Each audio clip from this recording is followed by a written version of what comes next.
Di tahun 2024 sudah cukup banyak HP dengan spek yang menawan di harga 1-2 jutaan, terutama dari segi kapasitas RAM dan ROM yang besar, punya refresh rate 90 hingga 120 Hz dan charging cepat. Namun di harga segitu jelas pabrikan smartphone tidak mau rugi kasih poin lebih ke Anda, terutama di bagian kualitas layar, lensa kamera, dan build yang premium. Karena itu, ada sebagian user yang lebih suka berburu HP mantan flagship agar mereka bisa dapatkan fitur yang melimpah, kamera yang wah, serta feel prestige ketika membawa dengan harga murah. Oke, seperti pepatah kebanyakan, sang pujangga berdalih jika perkataan wanita itu selalu benar dan tidak pernah salah. Karena itu, dengerin sampai habis rekomendasi HP spek dewa dari saya, Vanilla. Check it out! 1. Ada Sony Xperia 1. Iya guys, walaupun HP ini dilahirkan di tahun 2019, entah kenapa peminatnya masih cukup banyak. Bisa dibilang kekuatan utama dari HP ini terletak pada nama brandnya yaitu Sony. Lepas dari kekurangan dan kelebihan dari brand Sony, tidak bisa dipungkiri merek dagang Sony masih punya nilai magis. No Sony, no party. Untuk bisa membuat produk apapun yang berlabel Sony akan terlihat lebih premium. Dimana tidak berasa premium ketika kita punya Sony Xperia 1.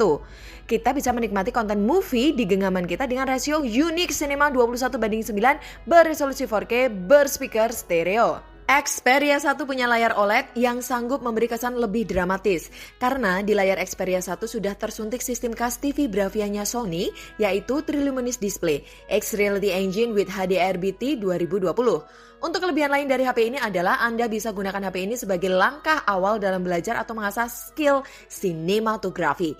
Karena di Xperia 1 sudah disediakan aplikasi Cinema Pro yang bisa ambil video hingga 4K 30 fps dengan pengaturan kamera ala kamera alpha. Xperia 1 punya triple kamera, ada lensa wide, ultra wide, dan telefoto. Ketiganya punya resolusi yang sama 12 megapiksel. Jika digunakan untuk gaming, Xperia 1 masih cukup oke. Lewat amunisi chipset Snapdragon 8557 nanometer RAM 6 ROM 64 UFS 2.1 dengan skor Antutu yang masih bisa tembus di angka 500 ribuan. Kelemahannya untuk zaman sekarang jelas pada kapasitas baterai kecil 3330 mAh.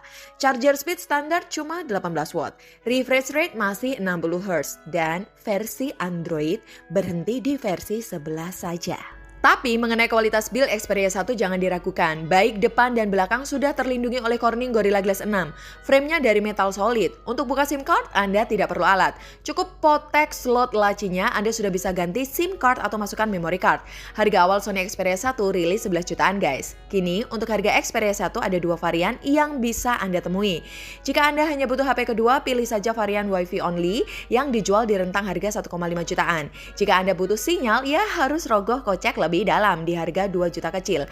Namun misal dana Anda masih bisa menyentuh ke angka 2 juta besar, lebih bijak lompat saja ke Xperia 1 Mark II karena punya chipset yang setingkat lebih bertenaga dengan suhu lebih adem bersama Snapdragon 865, RAM 8, ROM UFS 3.0. Baterai pun lebih besar 4000 mAh plus upgrade kecepatan charging menjadi 21 watt. Kedua, Google Pixel 4. Google Pixel 4 memang tidak ada lensa ultra wide-nya, tapi masih relevan dengan kecenderungan HP flagship zaman sekarang yang lebih mengarah adu sakti pada kualitas zoom kameranya, baik lewat sistem periskop ataupun lewat lensa telefoto. Pixel 4 lebih memilih lensa 16 megapiksel bersifat telefoto 2 kali optical zoom untuk melengkapi lensa utama 12,2 megapikselnya. Hasil telefotonya terbilang masih bagus dan detail.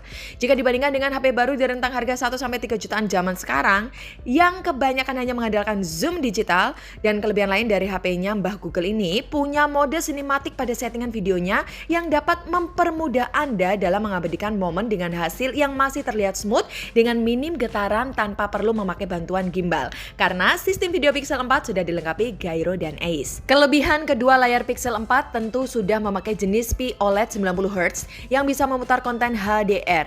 Luas penampangnya imut cuma 5,7 inch yang dilindungi oleh Corning Gorilla Glass 5. Bagian belakang juga dari kaca, framenya dari metal. Untuk speakernya jelas stereo dengan kualitas yang cukup bagus dari segi keluaran bassnya. Kamera selfie 8 megapiksel juga dilengkapi dengan teknologi 3D ToF biometrik layaknya iPhone guna membuka lock screen via Face ID. Tapi walaupun HP ini kecil ya, untuk dapur pacunya masih lumayan bertenaga pakai chipset Snapdragon 855, RAM 6, ROM 64, UFS 2.1, Android 13. Untuk main game sih, Pixel 4 masih bisa. Cuma karena ukuran layarnya mini sehingga Pixel 4 kurang cocok dibuat push rank. Apalagi ROM-nya yang minim, tidak punya slot memory card. Tapi bagusnya sudah mendukung eSIM. Memang wajar chipset kencang yang ditanamkan oleh Google lebih ditekankan untuk mempercepat proses multitasking, editing, dan pengambilan foto yang terbilang cepat. Sehingga dengan bantuan OIS-nya pula, Anda tidak akan mudah kehilangan momen spontan saat mempergunakan kameranya. Untuk Pixel 4, awal rilis dibanderol 11 jutaan. Kini bisa Anda bawa pulang dengan dana cuma 1,7 jutaan saja. Jika Anda takut kehilangan sinyalnya, opsinya bisa beli versi IMEI permanen. Asal syaratnya HP ini jangan di hard reset. Dan jika Anda masih merasa kurang lega terhadap ukuran layar yang kecil di Google Pixel 4, Anda bisa pilih kakaknya Pixel 4 XL yang memiliki layar lebih besar 6,3 inch beresolusi 2K. Fitur lainnya pun hampir mirip dengan Pixel 4. Dan kelebihan lainnya dibanding Pixel 4, Google Pixel 4 XL punya kapasitas baterai lebih besar 3700 mAh. Namun, misal Anda lebih butuh lensa ultrawide dibanding lensa telefoto, bisa ambil Google Pixel 5 saja, yang harganya juga di rentang 2 jutaan. Pixel 5 mempunyai kelebihan baterai lebih awet lagi, 4080 mAh daripada Pixel 4 atau Pixel 4 XL. Tapi untuk chipsetnya di nerf menjadi Snapdragon 765. Dan sedikit disayangkan, sistem keamanan Pixel 5 lebih memilih mode back fingerprint, sehingga terkesan kurang premium untuk zaman sekarang. Next, ketiga pilihannya adalah Huawei Mate 20 Pro. Untuk Huawei Mate 20 Pro ada seller yang jual bekas Inter atau bekas garansi resmi Indonesia. Yang biasanya khusus bekas resmi Indonesia harganya lebih mahal, di harga 2 juta besar. Tapi harga segitu sudah jauh sangat murah dibandingkan harga awal rilisnya yang ada di angka 18 jutaan di tahun 2018. Huawei Mate 20 Pro masih tersedia Google Play-nya, jadi Anda tidak usah khawatir. Segmen dari segi Mate ditujukan khusus untuk kalangan profesional, sehingga untuk bahan yang melekat di bodinya jelas, pakai bahan yang premium. Bisa terlihat dari kaca depan dan belakang diproteksi oleh Corning Gorilla Glass 5. Frame-nya dari metal, bezel sisinya dibuat tipis karena kaca depan sudah melengkung.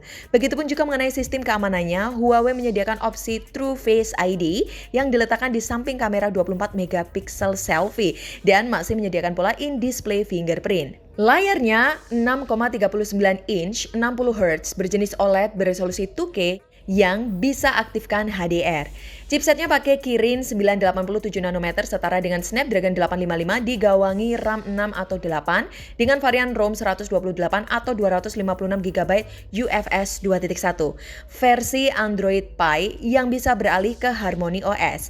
Untuk baterai Huawei Mate 20 lumayan ada di angka 4200 mAh. Tapi untuk chargernya sudah cukup ngebut, maksimalnya di 40 watt. Dan HP ini terbilang salah satu pelopor reverse wireless yang bisa kasih bantuan nafas ke device lain dengan cara menempelkan device lain ke bodi belakangnya. Untuk speaker jelas sudah stereo dan untuk hasil kamera Huawei Mate 20 Pro ini punya pewarnaan khas dari Leica. Sebagaimana Leica sebelum merger bersama Xiaomi punya ikatan istimewa kepada Huawei. Hingga menjadikan brand Huawei begitu terkenal sampai membuat mereka ketakutan dan di-ban hingga sekarang. Komposisi kamera Mate 20 Pro ada 3 lensa. Punya kamera wide 40 megapiksel, telefoto 8 megapiksel, 3 kali with OIS, dan 20 megapiksel ultra wide. Mate 20 Pro sanggup rekam video hingga 4K 30 fps with gyro ACE. Untuk kelemahan HP ini pada slot memory cardnya yang tidak mau memakai standar global. Huawei lewat Mate 20 Pro mencoba peruntukan memperkenalkan teknologi nano memory card dengan ukuran yang lebih kecil dari biasanya.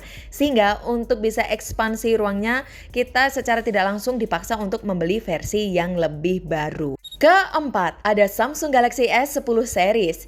Ya guys, trio Galaxy ini sudah banyak dijual di rentang 2 juta kecil hingga 2 juta besar sesuai kelengkapan dan kondisi. Jika Anda suka HP compact, jelas pilih S10e. Punya kelebihan dari form factor yang enak dimasukkan ke dalam saku celana dan juga nyaman dioperasikan oleh satu tangan. Layar HP ini berjenis Dynamic AMOLED 5,8 inch, 60 Hz yang sanggup memutar konten HDR. Kaca depan dan belakang diproteksi oleh Corning Gorilla Glass 5, framenya dari metal. Untuk chipset dibekali Exynos 9828nm untuk varian resmi di Indonesia. Jika Anda beli versi Inter, akan dapatkan chipset Snapdragon 855 7nm. Punya RAM 6 atau 8, ROM 128 hingga 256GB berjenis UFS 2.1. Speakernya sudah stereo dituning by AKG. Karena bentuknya mungil, cukup wajar baterainya hanya 3000 mAh, tapi sayangnya speed charge hanya 15 watt. Untuk kamera Samsung Galaxy S10e ini hanya membawa 2 buah lensa saja, 12 megapiksel wide with OIS dan 16 megapiksel ultra wide with super steady shoot. Oh iya, jika Anda membeli salah satu dari ketiga seri Galaxy S10 ini, Anda masih bisa merasakan fitur yang sudah mulai ditinggalkan oleh HP flagship Samsung masa kini, yaitu pada kelengkapan paket penjualannya yang ada chargernya dan 3,5 jack audio. Untuk harian, HP ini tergolong oke, walaupun update softwarenya sudah berhenti di Android 12. Namun, kelebihan kameranya terutama video seri ini masih punya rasa flagship yang bisa ambil video hingga 4K 60 fps. Apalagi untuk susunan kameranya tergolong unik. Kami termasuk paling suka model sejajar seperti ini karena di masa lalu itu Samsung masih mengkotak-kotakan model kasta seri S dan seri A. Kalau sekarang kan ketika Anda punya HP Samsung Galaxy S24, bisa saja orang lain mengira kalau kita pakai Samsung Galaxy A15 bukan S24. Kan sedih ya. So guys, itu dia rekomendasi HP spek Dewa beserta alternatifnya yang bisa kami informasikan. Spek Dewa di sini ukurannya bukan hanya dinilai dari performa game yang ngebut saja. Sifat HP flagship seyogyanya diciptakan untuk mendukung produktivitas intens bekerja Anda lewat fitur all-rounder yang bisa lebih dimaksimalkan daripada HP mid-range. Karena itu, jika kita memiliki HP flagship yang sudah berumur 3-5 tahun dalam pemakaian harian masih terbilang cukup mumpuni dan ada beberapa fitur tertinggal yang masih relevan dengan masa sekarang. Contohnya kualitas layar, speaker, dan kamera, terkecuali ketahanan baterai dan speed charge-nya. Tapi jika dinilai dari value-nya masih cukup wajar. Masa harga sudah turun jauh, Anda mau minta kondisi baterai yang masih prima. Spek gaming masih kencang, bisa main Genshin Impact 120 fps selama 2 jam tanpa throttling, dan tidak pernah lag selama 4 tahun. Kan tidak mungkin ada HP seperti itu. Sekarang ada ding. Beli saja HP ini dengan harga 2 jutaan, dapat chipset Helio G85 Ultra Super Edition dan ROM-nya sudah pakai eMMC 8.1. Dijamin 4 tahun tanpa lag. Menarik bukan?